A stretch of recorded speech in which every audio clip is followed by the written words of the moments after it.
now proudly presented on SNME. That's Sunday night's main event. Patreon and free feed. We just people from the north side. Once the Timmy's hit the shore fine. Winter ready on the four ties. Heavy traffic during 4-5. Gotta hustle on the own time. Color people every port side. Hey guys, what's going on? It's your host, your boy George Mackay here in the Straight Talk Studios. And I'm here with, as always, my one and only PIC. It's Uncle Bobby B, baby. Sorry, I thought you were doing that intro for me.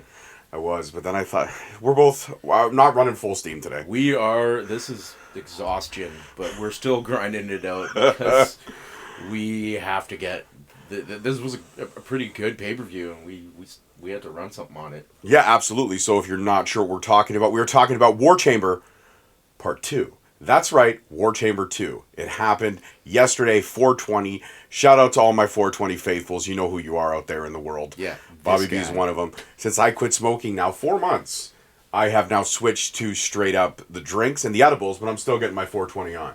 Just not in the smoking form because it doesn't do well for me. I don't even know where all my stuff is. I must have left it upstairs. Yeah, well, that's fine. Leave it up there. Because I don't want the studios to be sullied.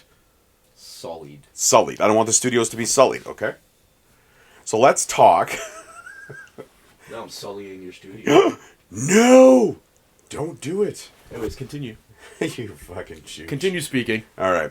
So let's talk War Chamber Part 2 and all the things that was excited. So this show's main event. You're doing it. No. Do not exhale. Continue speaking. Don't say anything. We're gonna get demonetized. We're not even at the monetized stage yet anyways. We're never gonna get there. You're never going to get there if you keep doing what you're doing? All right, fair enough. So, War Chamber Part 2, the main event taking place between the Death Fighters, which is AKIRA's spin-off faction, if you will, the faction that is actually following Raven, and the Calling, which was the original faction that is now built in Rickey Shane Page's image. That is our main event, but we had a lot of great matchups to get through. Let's get to it, shall we? Yeah, okay. All right, first match on the card was Virus representing Cesar Durant's Lucha Company, if you will. Azteca Lucha. And then we had Star Jr. representing Promocios Dorado. And as always, I mean, Virus is a legend in CMML. He's one of the coaches. He's actually Star Jr.'s coach, believe it or not.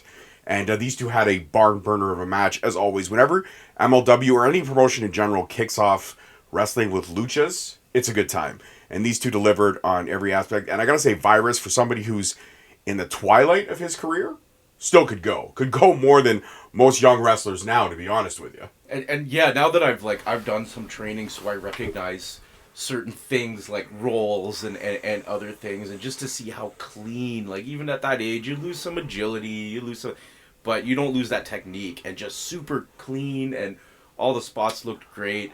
That's the essence of experience right there. You can be as athletic as you want, but the experience and the timing, it was great.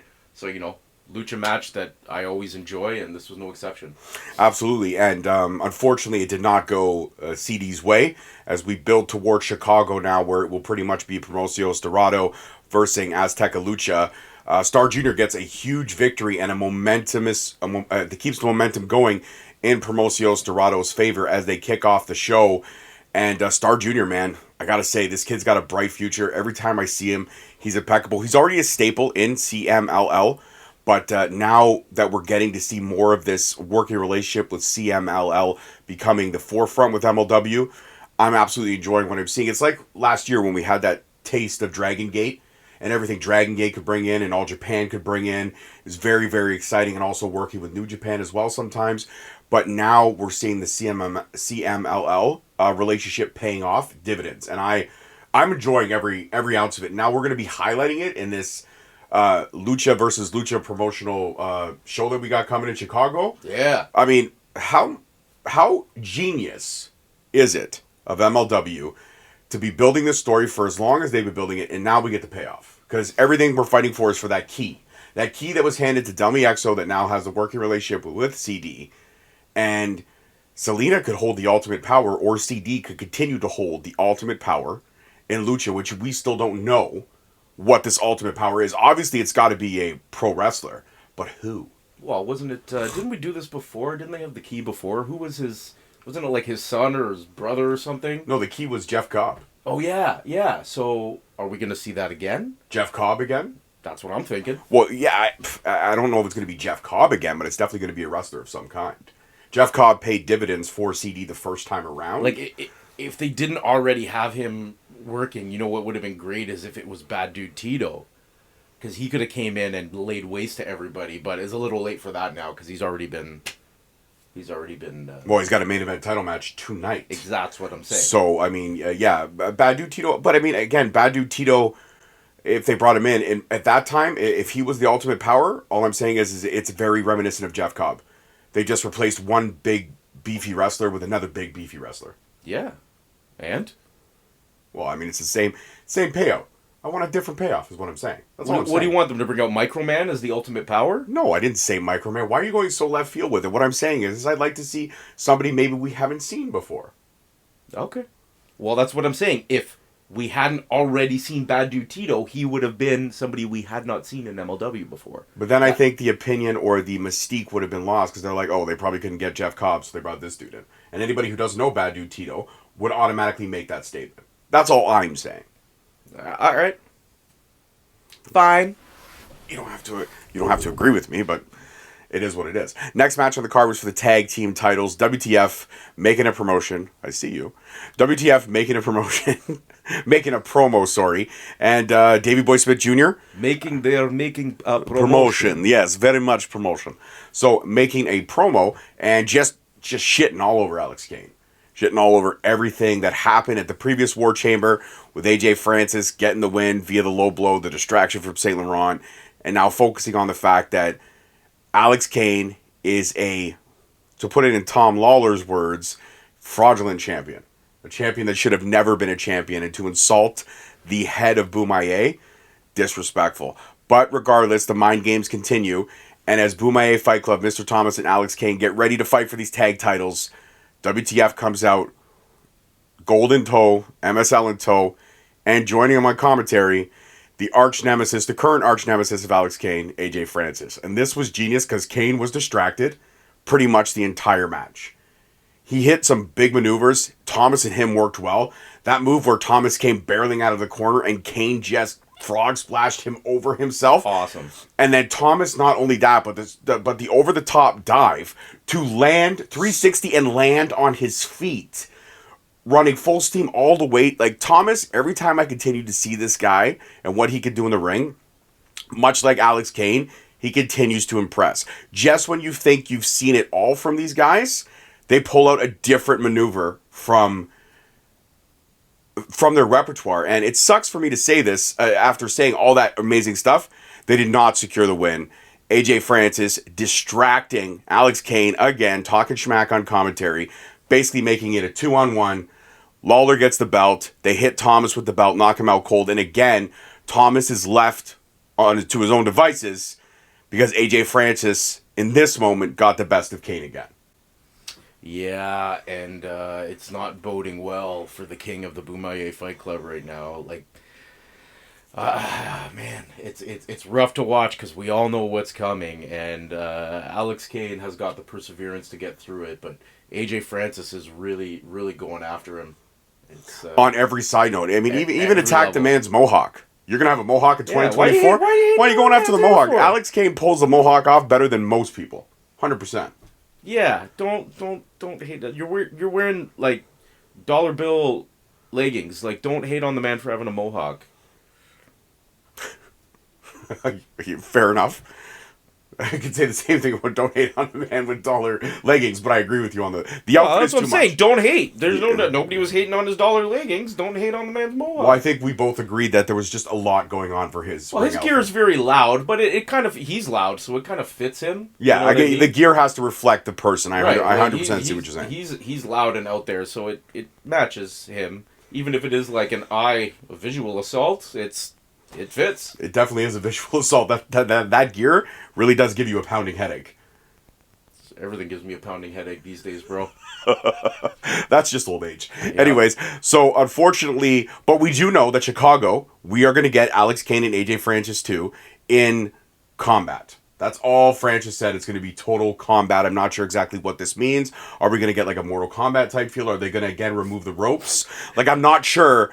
I'm not saying there's going to be some He's guy going to up there. uppercut him and fall down into a pit of spikes. Okay, easy now. I'm not saying that. I'm just saying, like, are we going to get this like no ring feel that we got with the catch wrestling match that we have between Davey Boy and Alex Kane? I'm just not sure what Total Combat consists of, but I guess we'll find out come Chicago.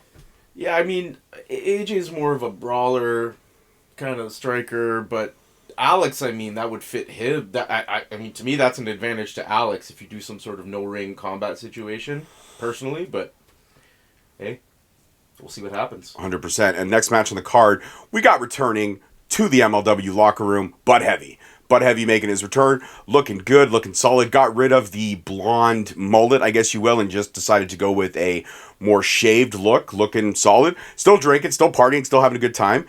And he was pretty much squashed instantaneously by Brett Ryan Gosselin all over Bud Heavy, from throwing his jacket at him right before the bell rang to literally decimating him. And it sucks to see, because Bud Heavy for a while there was a staple, and I thought they were really going to push him with the introduction of Gnarls Garvin. They had the tag team going, but it just kind of, that storyline seemed to fade away very quickly as it started, and we never got to see a payout for that. So it was good to see Bud Heavy back in the MLW locker room, but unfortunately not a great return for him, because Brett Ryan Gosselin squashes him in under 2 minutes, then proceeds to insult him and every member of Tampa audience before leaving the arena, and again insulting him on the way out because he was making his way to the back, and again Bud Heavy insulted. This was a relatively quick squash match, and I'm not sure, I mean, I get the need to push any member of WTF right now, and Brett Ryan Gosselin being a part of that, but I just feel like you're pushing so many components of WTF right now, and I get it, even after the post promo from WTF after retaining the titles, saying, I still have your title belt, I sleep with it every night. Court, let's talk. We don't got to be enemies anymore. WTF has all the gold. Then Kojima came over and smack talk and said, we're going to see you in Chicago for the tag title. So obviously, Cozy Mac's going for the tag titles in Chicago. But, I mean, why do you think, above all the names they have in WTF, and I figured with Richard Holiday returning and all the perseverance that he faced, I figured there might be a little bit of a solo push for Richard. But Richard, all we saw today was getting assaulted in the back by Contra. So you want to push Gosling, but you're not going to push the most marketable one? That I don't understand. Well, yeah, I think they've got to kind of finish the stories that they've got going before they get into new ones. But just going back to this match real quick, great to see Bud Heavy back. I didn't fully understand, I guess I kind of do from a wrestling perspective. Bud Heavy's kind of a hometown, he's a Florida boy, they're in Tampa. My Tampa Bay Renegades, and so I get it, like you have BRG just squash them and then rip on the hometown crowd and just to suck all the not energy, but you know, suck all the positivity out of them. But I also thought, like, sucking positivity out of you. Yeah, you could have let them go 5 minutes, but get a little offense in, pop the crowd a bit, and then BRG just dominates them for a bit. I just didn't see the whole point in making this such a squash. They could have let them go a few minutes. But hey, it was what it was, and it's building BRG, I guess. As one of those young talents. The King of Kenergy. Yes, Joe Dombrowski. Joe Dombrowski, shy side note, on fire. He was a poet. I didn't even know it. We'll get to that a little bit later. Just great. A lot of great monikers and nicknames coming out of this one for sure.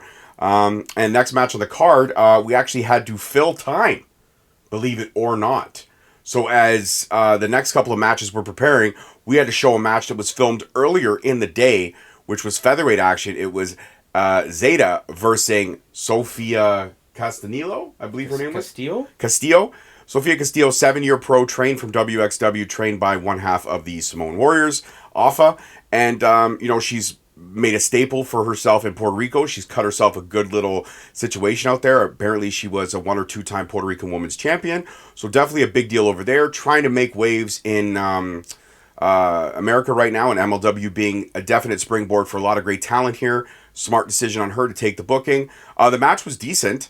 Wasn't horrible. What was surprising was Salina de la Renta on commentary and just annihilating and abruptly shit-talking both of these women. And I get that's her character, But I found some of the things she said might have been a little bit too over the top or a little bit too much curtain pulling back, saying that if Sofia hadn't made it in the States 7 years in, she probably wasn't going to. And Zayda just abruptly is the worst wrestler, according to Salina. And I get it, the whole beef with Janai Kai and who Salina represents. I get it, but to insult someone who's probably trying to make a name for themselves on MLW in her debut match, which she wasn't horrible in. It was actually a really good match. Zayda, by the way, winning, hitting the I'm Prettier. But I don't know, what did you think about Salina's commentary, man? Especially the shots at Sofia. I didn't find it to be so necessary to move anything ahead. Just thought it might have been a little bit over the top, but I guess we don't expect nothing less from Salina. Hey, Salina's a savage. And just to, a little bit about Sofia Castillo, she is a Costa Rican American and moved to the U.S. at the age of 16. She attended college in Florida, majoring in sign language interpretation, which is awesome. But yeah, she looked pretty good.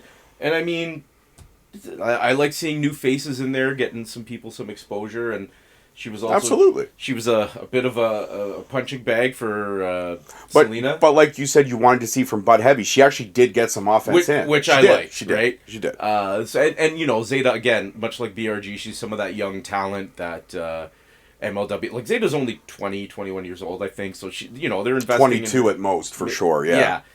And she's, you know, she's sounding better, more confident on the mic every time we see her.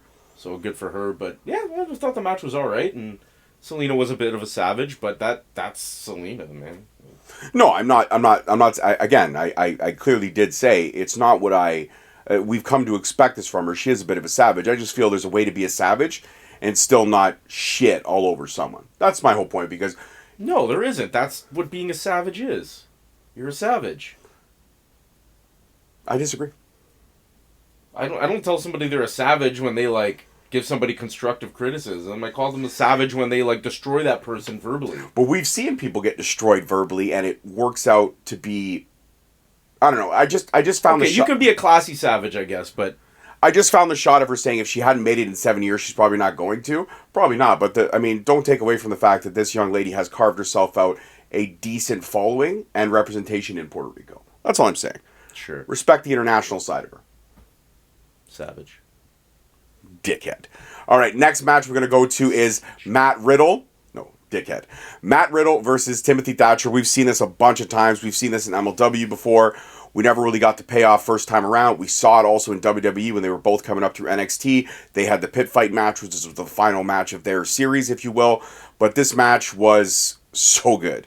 Matt Riddle has been tearing it up every time he steps in an MLW ring, and this match was no different. Thatcher got his stuff in. Riddle got his stuff in. They hit each other extremely hard. Both men not wearing knee pads for the obvious fact that they want to hurt their opponent as much as possible. And when Riddle and Thatcher go in there, like you mentioned when we were watching the match, Thatcher is stiff. But Riddle is also stiff. So these two are they complement each other so well. Riddle getting the win and then announcing that he will be in Atlanta in June for Battle Riot, and he's already put a staple on it that he will win Battle Riot because he wants to finish what he started years ago when he faced Swerve in the finals for the MLW Championship tournament. Yeah. So Riddle is not done. He wants to wear that heavyweight championship before he moves on from MLW again, whenever that may be. And look, like I'm by no means an authority on fighting or wrestling, but there's a difference between like being a pro wrestler who gets hit as part of pro wrestling and you're used to it and stuff like that, versus somebody who competes in actual unscripted, full contact combat, and you do develop a tougher skin, like figuratively in terms of getting hit. You're used to it. You know how to take hits. Some people can take hits better than others. Some people can take multiple shots to the head, and some people one shot and they're out. So when you had two guys like this who can hit and can take it, it's a treat for the fans because they beat the shit out of each other. Couldn't agree with you more. Matt Riddle's just been fantastic. I'm so loving his work in MLW right now. You can tell he's enjoying it too. He's really, it's coming out in his wrestling how much fun he's having there. So I thought this was fantastic. Riddle has been the MVP of MLW since he joined for me. So I don't, for the first time this show, I don't disagree. 100%. Next match on the Right. card. What happened? I said that's right. Because I finally agreed with you. Yeah. 17 minutes You finally saw the light. Oh, fuck. Yeah, I'm seeing the light off something. Anyways, we're going to move on past your ego trip. Is that a crack at my baldness? No, I didn't say that at all. Oh. At all. I thought you were saying, like, you see the light shine off my head. I said I'm seeing the light shine off something. That's all I said. It's left open for interpretation, sir. See the light come shining. Even flow. Okay. What the All right, moving right along. All right, next match on the card was our World Heavyweight title fight. Salina de la Renta, Promociones Dorado, trying to keep the momentum going from earlier on. The big win over Star Jr. And it's Bad Dude Tito going at Kojima for the MLW Heavyweight Championship. And Kojima, I don't know if you caught that, I'm sure you did, but the rest of the announcers talking about how Kojima's pretty much been wrestling with a very severe knee injury the entire MLW run. Pretty much the beginning of this year when he returned. Every show we've seen up that this knee injury is getting worse, but he is a fighting champion. He refuses to not be able to defend. Smart or not so smart, we'll leave it up to him because he knows his body. Nobody else knows his body besides Kojima. But regardless, this match was great. Tito looked fantastic. He did not win, but he did look fantastic. He looks like he would be ready for another shot at that title very soon. Just tonight was not his night. And Kojima goes on to retain the title. And Salina not too happy with the outcome. But regardless, Tito put on a great show. I enjoyed this match. Wasn't my favorite match of the night. I will say my favorite matches of the night were our main event, the War Chamber, and Riddle and Thatcher, which was just fantastic. But this match was definitely up there in top 3 for sure. Again, Tito looked great, but Kojima retains. Knee injury and all, he retains. Yeah, it was. I wouldn't say it was like amazing, but it was a good match. I had no complaints about it. I'm big on bad. Actually, it's funny. The show I worked on Friday, I did my first refereed my first professional wrestling matches on Friday, and in the locker room we were talking about MLW actually, and I brought up Bad Dude Tito, and it was a shout out to Sway Archer. If you're a wrestler, you've probably had gear made by Sway. So shout out to Sway because he was like, oh man, Bad Dude Tito, and we just both of us were going off about how awesome Bad Dude Tito is. I'm a big Bad Dude Tito guy, and you know they went in this match. Kojima fighting through that knee injury. I think that could ultimately be potentially his demise as the first two-time. Well, that's what I said, right? I said right? he knows his body, and if he wants to continue fighting, nobody's going to tell him differently. Everyone knows that. The more you prolong something, i.e. Seth Rollins, the worse it becomes. You know your body, but you push yourself. Like my coach pushes himself even when he's hurt. It shouldn't be working. He'll push himself to work because he doesn't want to not wrestle, right? So it's that urge to my health and well-being versus my need to wrestle. And as the champion, that's added pressure on you because you don't want to be a champion that just says, "Oh, I'm hurt. I can't work. I can't wrestle." The most difficult thing for any professional wrestler, and we witnessed this with Rhea Ripley in WWE just recently, is working, getting injured, and having to vacate your title? Yeah, if you have to relinquish or vacate your title, that's the hardest thing for any pro wrestler. We've seen so many pro wrestlers break down in those moments. Man, remember Finn Balor? Like, Finn Balor won the Shawn title. Michaels? Yeah, and like poor Finn, he won it, and then got hurt, had to drop it, and then never hit that same push level because somebody thought he was too small. Ridiculous. Absolutely. And that match between him and Seth Rollins was a barn burner. And he hurt himself very early on in that match. Finished the match, and then obviously they went back and reassessed the extent of the damage, and he just couldn't perform. And it's unfortunate because he literally was the inaugural Universal Champion for one day. Yeah. 24 hours. It's sad. But anyways, back on track. Kojima, listen, we love the fact that you're a fighting champion. We appreciate your spirit. Just be cautious. We don't want to see this title reign, the second title reign of yours with MLW, end abruptly because you pushed yourself too hard. And I get the need versus want. I get that. But sometimes you have to be, I don't know your coach like you do, but sometimes you just got to give your head a shake. Yeah, and you know, it's especially at that age and knees, how many people have we seen taken out by knee injuries and not able to keep going because of their knees? Wear So- knee pads, guys. Don't be Tim and Matt. Oh yeah, no, he was wearing knee pads. That knee was fully taped. Like his knee pad looked like it was triple the size of the knee because of how much tape was on that knee. Yeah. So yeah, definitely Kojima, but he held his title and he's still victorious and he still is our MLW heavyweight champion. And now it is main event time. It is the Calling versus the Death Fighters. Death Fighters won the coin toss, so they my apologies. Calling won the coin toss, so the Death Fighters come out first, and it was literally a 2-on-1 assault. I was surprised by who the Calling sent out first, and I was surprised by who the Death Fighter sent out first, because Crist was sent out, Sami Callihan sent out. These two kicked off the match, and not to say anything against so much the Death Fighters, because their side was packed with big names, AKIRA, Jimmy Lloyd, Raven himself. I thought for sure, to be smart or to be tactful, I thought the Calling was going to send out Cannonball. Yeah, well, Cannonball, man, he took some punishment. Took some punishment in this one, but this match was everything you figured a War Chamber match to be. It was violent. Everybody bled. Everybody on the Death Fighter side except for Raven bled. AKIRA bled. Jimmy Lloyd bled. Crist bled almost instantaneously. But the Calling not being able to prevail, and shout out to Cannonball, like Rob was saying, they actually at one point wrapped him, yes, him, in barbed wire, and he took a back body drop onto a table which AKIRA was on, and man, that barbed wire was digging into the big boy. You could see it, but he fought through it.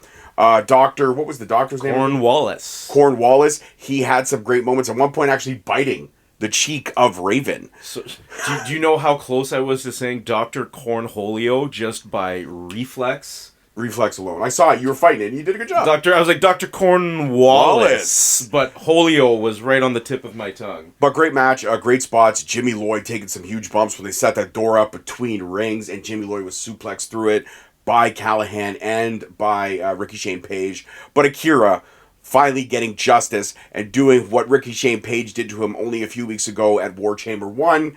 He wrapped him in that submission maneuver, that crossface, and used the barbed wire to wrench the barbed wire? The barbed wire? Yeah, from Boston. The Leafs got beat so bad yesterday it changed your accent? I don't know, it just came out like that. Fuck, it wasn't on purpose, you son of a bitch. Alright, anyways, so the barbed wire between the lips of Ricky Shane Page, and it was too much for him. He taps, and the Calling are not winners this time around. Death Fighters are, and AKIRA making a very heartfelt speech talking about how he believes in MLW and to believe in MLW like him, and he thanked the fans, and he was just such an amazing human being. We've met him in person. He's a fantastic individual. He's been on the show. Go through the Straight Talk archives to see that conversation. He was fantastic with myself and the mini host. And then Raven, just doing what Raven does best, pretty much giving AKIRA a huge endorsement, saying that AKIRA is the future of this business, and quote the Raven, nevermore. And as he was exiting, Joe Dombrowski, our resident poet, throwing down, there was a rapping at my War Chamber door. And I was like, and I just looked at Rob and I said, look at Joe Dombrowski, motherfucker's a poet, and he didn't even know it. Poet. And he didn't even know it. Edgar Allan Poe. Yeah. Yeah, I get it. Yeah. Just making sure. I don't know. Sometimes you're not. You know, I no, sometimes I get everything you say, just they're not funny. Oh, so you just no-sell me. I no-sell you, yeah, because you're not funny. All right, anyways, guys, that was my opinions on this one. Rob, what was your thoughts on the main event of War Chamber 2? This year was special because we did get these two War Chamber matches, which is great. I think I liked this one more. The spots really good. This is how you do like a hardcore match and make it good and not just like. Well, how many spots. hardcore wrestlers you have in there? I mean, you have the Godfather, one of the Godfathers, which would be Raven. Then you have AKIRA, you have Ricky Shane Page, you have Jimmy Lloyd. Like when it's just all. If the whole match is just like, oh, we're setting up this tower of tables and we're gonna throw a guy through it and then like lie there for a bit and then like do another. But it all made sense. There was a story they told in the ring. I really enjoyed this one. I loved seeing AKIRA getting put over there and putting over MLW, because really I was putting them over in the locker room on Friday to all the wrestlers going, if you guys aren't watching MLW, like what are you doing? I read out the card for this show, and everyone's going like, really? Like, that's a good card. I know. Watch MLW. If you're not watching MLW, watch it. And the even crazier thing about this amazing card tonight, this was free on YouTube. Free. You don't have to pay any subscription fee or any service fee. You just watch and enjoy. And if you have YouTube Premium, guess what? You don't have to worry about commercials. If you don't, you got to wait 50 seconds and you skip. But other than that, This was free, guys. It was awesome. Completely free. So good. That's it for this recap of MLW War Chamber 2. I enjoy this event so much. I always enjoy it with this stupid bastard. With Uncle Bobby B. Yeah, that's right. All right, guys. Don't forget to check the links below for click all our socials. Follow us across all the other platforms. Peace, love, and wrestling. We will see you in June for Azteca Lucha in Chicago. Adios. We just people from the north side. Want some Timmy's at the shore fine. Winter ready on the full ties. Heavy traffic during 4-5. Gotta hustle on your own time. Color people every port side. We just people